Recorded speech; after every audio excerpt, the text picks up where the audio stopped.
अस्सलाम वालेकुम नाजरीन। कल सुप्रीम कोर्ट में फैजाबाद धरने के अमल दरामद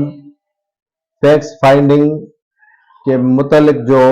सुनवाई हुई थी उसमें चीफ जस्टिस ने अच्छे खासों को उड़ा के रख दिया है। चीफ जस्टिस काजी फाइज ईसा ने अहम तीन चार बातें की, जिनमें धरने का मास्टरमाइंड कौन है,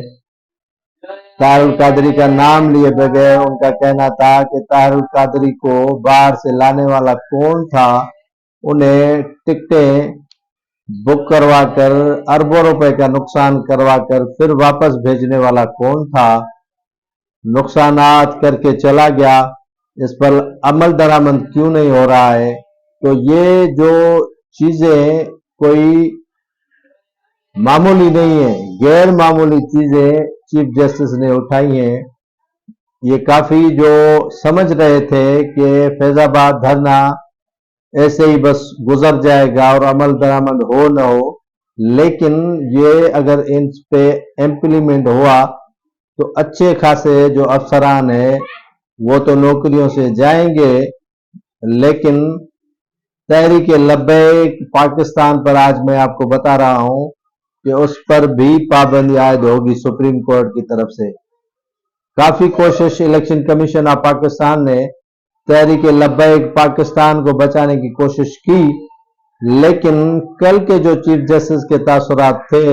या उनके जो रिमार्क्स थे, मुझे नहीं लग रहा है कि तहरीक लब्बैक पाकिस्तान को बैन नहीं किया जाएगा। क्या कहा मैंने कि उन पर पाबंदी आयद होगी और कई अफसरान अपनी नौकरियों से फारिग होंगे और किनको सदके का बकरा भी बनाया जाएगा। अगर इस पर इम्प्लीमेंट हुई और अमल दरामद हुआ तो यकीन जानिएगा कि पाकिस्तान के अंदर फिर से जो है वो ये तहरीक लब्बैक पाकिस्तान वाले सड़कों पर होंगे और फिर मुल्क के अंदर अनारकी फैलेगी और अनारकी फैलने का